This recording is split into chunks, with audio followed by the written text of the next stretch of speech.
ચાલો વિદ્યાર્થી મિત્રો, ધોરણ 11 વિષય ગુજરાતીમાં આપણે ગદ્ય 4 અમૃતાનો અભ્યાસ કરવાનો છે, જેના લેખક કિશનસિંહ ચાવડા છે. તો સૌથી પહેલાં પરિચય જોઈએ કિશનસિંહ ચાવડાનો. અને આપ વિદ્યાર્થી મિત્રો સૌ આપના પાઠ્યપુસ્તકના પેજ નંબર 14 ઉપર ધ્યાન રાખજો, કારણ કે આજે 14મું પેજ આપણે સમજવા જઈ રહ્યા છીએ.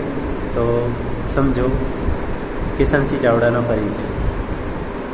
જન્મ 17/11/1904, અવસાન 1 ડિસેમ્બર 1979.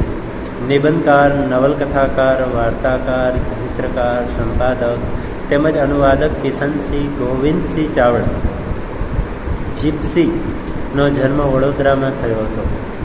તો આપણા કિશનસિંહ ચાવડા છે, નિબંધો પણ એમણે લખ્યા છે નિબંધકાર તરીકે, નવલકથાઓ લખી નવલકથાકાર તરીકે, વાર્તાઓ લખી વાર્તાકાર તરીકે, ચરિત્ર નિબંધો લખ્યા ચરિત્રકાર તરીકે, અને સંપાદન પણ કર્યું સંપાદક તરીકે, અને અનુવાદો પણ કર્યા. કિશનસિંહ ગોવિંદસિંહ ચાવડા, જેમનું આખું નામ અને જેમનું ઉપનામ છે જીપ્સી, યાદ રાખજો. જેમનો જન્મ વડોદરામાં, તેઓ સુરત જિલ્લાના સચિન પાસેના ભાંજ ગામના હતા. વતન એમનું એ ભાંજ ગામ. તેમણે વડોદરા ગુજરાત વિદ્યાપીઠ અમદાવાદ તેમજ શાંતિનિકેતન કલકત્તા ખાતે શિક્ષણ પ્રાપ્ત કર્યું. તેઓ વડોદરામાં પણ ભણ્યા છે, ગુજરાત વિદ્યાપીઠ અમદાવાદમાં પણ, જે ગાંધીજી દ્વારા સ્થપાયેલી સંસ્થા છે, અને શાંતિનિકેતન કલકત્તા ખાતે પણ શિક્ષણ પ્રાપ્ત કર્યું. મુંબઈની ફેલોશિપ હાઈસ્કૂલમાં થોડો સમય શિક્ષક તરીકે સેવા આપી હતી. વડોદરામાં સાધના મુદ્રણાલયની સ્થાપના કરી. પાછળથી અલમોડા પાસેના મીરતોલા આશ્રમમાં નિવાસ કર્યો હતો. વડોદરામાં સાધના મુદ્રણાલયની સ્થાપના અને અલમોડા પાસે મીરતોલા આશ્રમમાં નિવાસ. જીવન શ્રદ્ધા અને જીવન માંગલ્યની ભૂમિકા પરથી રંગદર્શી માનસની અનેક મુદ્રાઓ ઉપસાવતું ચિત્રાત્મક શૈલીનું ગદ્ય ગુજરાતી ગદ્ય સાહિત્યમાં વૈયક્તિક પરિમાણ પ્રગટાવે છે. પરિમાણ એટલે માપ ના દર્શન કરાવે છે. રેખાચિત્ર, સંસ્મરણ અને આત્મકથાના ત્રિવિધ સ્તરને સ્પર્શતા અમાસના તારા પુસ્તકમાંના પ્રસંગોમાં જીવનના અનુભવોનું વિધાયક બળ છે, પ્રેરક બળ છે. કારણ કે રેખાચિત્ર, સંસ્મરણ અને આત્મકથા 3 સ્વરૂપ ગણી શકાય એવા સ્તરને સ્પર્શતું એમનું પુસ્તક છે અમાસના તારા. બહુ વાંચવા જેવું પુસ્તક છે, ક્યારેક વાંચજો જીવનમાં. એમના જીવનના અનુભવોનું પ્રેરણા બળ છે. જીપ્સીની આંખેમાં સંસ્મરણોનો સુચારુ આલેખ છે. તારા મૈત્ર અંગત ચરિત્ર રેખાઓનું નોંધપાત્ર પુસ્તક છે. સમુદ્રના દ્વીપ જીવન વિશેના માર્મિક લેખોનો સંગ્રહ છે. અમાસથી પૂનમ ભણીમાં આધ્યાત્મિક લેખો છે. ઈશ્વર તરફ ગતિ કરાવી દેનારા આધ્યાત્મિક લેખો અથવા અધ્યાત્મની બાબતનો ઉલ્લેખ કરનારા. તેમણે ધરતીપુત્રી નવલકથા તેમજ કુમકુમ અને સરવરી વાર્તા સંગ્રહો પણ આપ્યા છે. હિન્દી સાહિત્યનો ઇતિહાસ અને કબીર સંપ્રદાય એમના અભ્યાસ ગ્રંથો છે. કેટલાક સંપાદનો તેમણે અનુવાદો પણ તેમણે પ્રકાશિત કર્યા છે. તેમને નર્મદ સુવર્ણચંદ્રક પ્રાપ્ત થયો હતો. આપણા નર્મદ ગુજરાતી સાહિત્યના અર્વાચીન યુગનો ઉદય જેને કહી શકાય એવા નર્મદના નામે અપાતો નર્મદ સુવર્ણચંદ્રક પણ એમને પ્રાપ્ત થયો. હવે જોઈએ અમૃતા નામનું જે ગદ્ય છે એનો સારરૂપ પેરેગ્રાફમાં શું કહેવામાં આવ્યું છે. તો પ્રસ્તુત કૃતિ અમૃતામાં લેખક પોતાની નાની બહેન પ્રત્યેના સ્નેહને પ્રગટ કરે છે.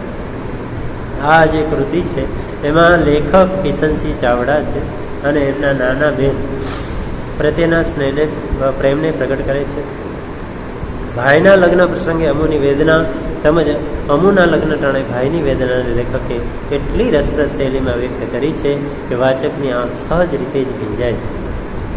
તો ભાઈના લગ્ન પ્રસંગે અમુની વેદના, અમૃતાને એ વાલ છોયા નામથી અમુથી બોલાવતા, તો અમુની વેદના થાય અને અમુના લગ્ન ટાણે ભાઈની વેદના થાય, લેખક ભાઈને વેદના થાય.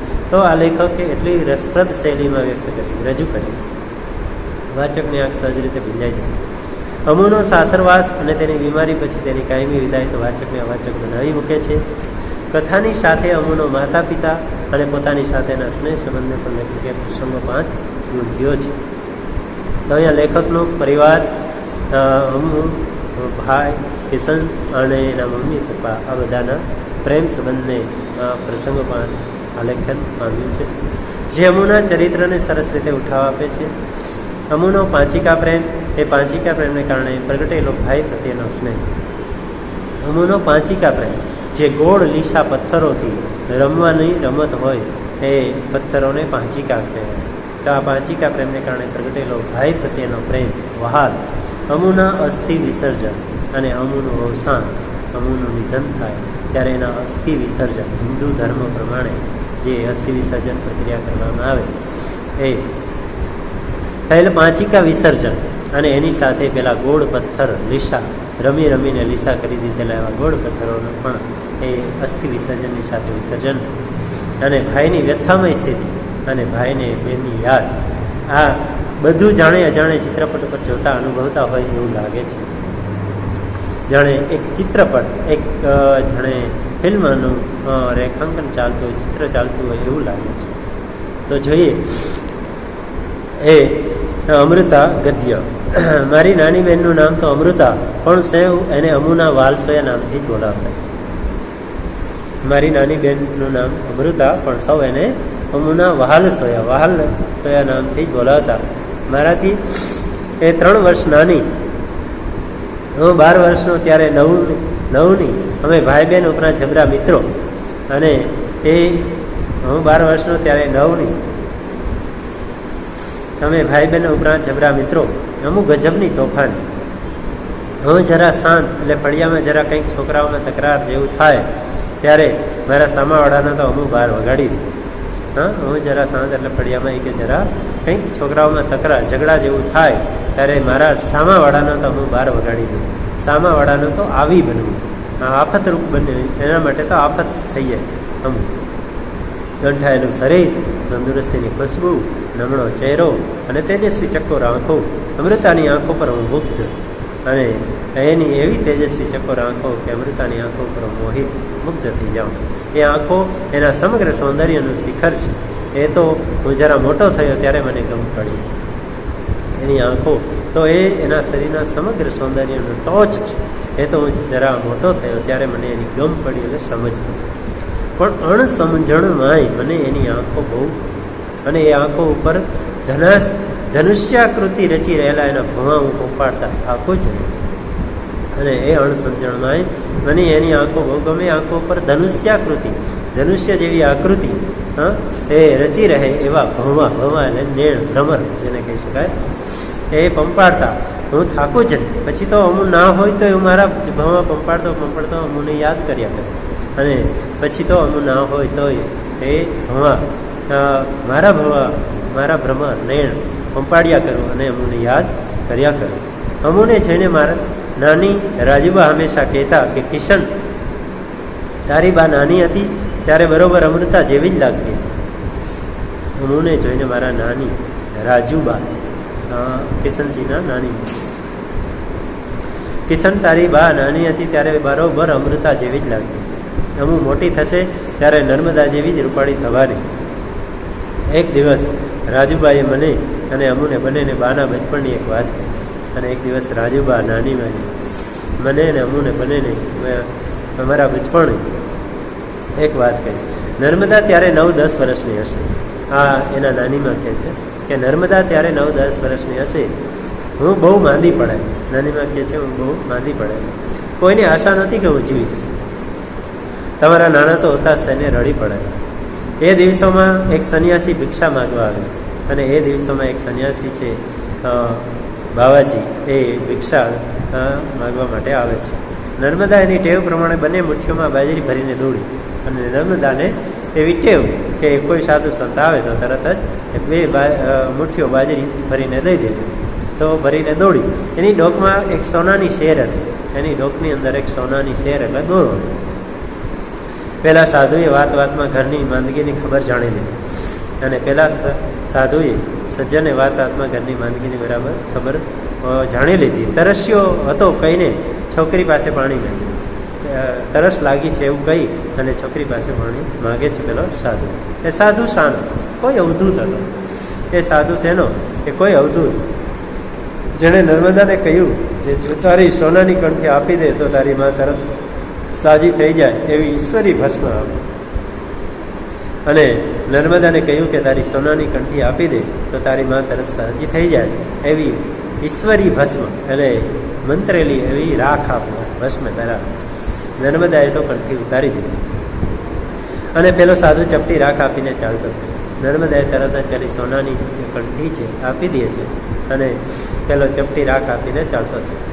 છોકરીએ તો પેલી ભસ્મ લાવી અને ચમચા પાણી વડે મારે ગળે ઉતારી દીધી અને છોકરીએ પેલી રાખ ચમચી પાણી વડે મારા ગળામાં ઉતારી દીધી. ભગવાનને કરું કે ત્યાર પછી વળતા પાણી થાય અને નસીબ જોગે એ વળતા પાણી થયા એટલે હું સાજી થયા. 8-10 દાડે પેલી સોનાની શેર નર્મદાના ગળામાં દીઠી નહીં અને 8-10 દિવસ પછી ખબર પડી કે નર્મદાના ગળામાં પેલી સોનાની શેર દોરો હતો એ તો છે નહીં. એટલે આખી વાત પકડાઈ ગઈ અને છોકરીએ તો સાચું કહી દીધું અને છોકરીએ તો સાચું કહી દીધું કે મેં સાધુને આપી દીધું. આખરે તમારા નાનાએ કહ્યું કે બળી કંઠી તો ગઈ. હા, અને આખરે અંતે નાનાએ કહ્યું કે બળી કંઠી બળી એટલે ભલે કંઠી તો ગઈ, તમે સાજા થઈ ગયા એટલે બસ તમે સાજા થઈ ગયા એ આપણા માટે મહત્વનું છે. નર્મદા તું ગભરાઈશ નહીં બેટા, આ આવી હતી તમારી બા. અને નર્મદાને કહે છે બેટા તું ગભરાઈશ નહીં, આ આવી હતી તમારી બા એવું નાનીમાં કહે છે. જોજે અમુ તું આવું કંઈ ના કરતી. અને અમુને પણ કહે છે જોજે અમુ તું આવું કંઈ ન કરતી. તે દિવસે સાંજે અમે મોસાળથી બંને જણા પાછા ઘેર આવ્યા ત્યારે અમુએ તરત જ બાને કહ્યું. અને તે દિવસે સાંજે મોસાળથી અમે બંને જણા પાછા ઘેર આવ્યા ત્યારે અમુએ તરત જ બાને કહ્યું, બા મારા ગળામાંથી સોનાની કંઠી કાઢી લે, મારા ગળામાંથી સોનાની શેર ઉતાર લે, નહીં તો હું કોઈ સાધુને આપી દઈશ. બા પહેલાં તો અમુનો ધડાકો કોઈ સમજી જ ન શકે. હા, પહેલાં જે આ કંઈ કહી રહી હતી સમજાણું નહીં. એ તો મેં બધી વાત કહી ત્યારે હસી પડી ને અમુને બચ્ચીઓનું ઇનામ મળ્યું. અને લેખક કહે છે એ મેં વાત બધી નાની વાત જે હતી એ બધી માને કરી ત્યારે એ હસી પડી અને અમુને બચ્ચીઓનું ઇનામ મળ્યું. ખૂબ એને પ્રેમ કર્યો, વાહન કર્યો. બા મને પકડવા આવી ત્યારે બંધાતા પોબારા ગણી ગયા અને બા મને પકડવા આવી તો હું તો નાસી જ ગયો. હું તો ત્યાંથી ચાલી ગયો, ભાગી ગયો. ત્યાં સુધી રાખી 14મું પેજ પૂર્ણ થાય છે પહેલો વિડીયો. પછીના વિડીયોમાં આગળનો પેજ આપણે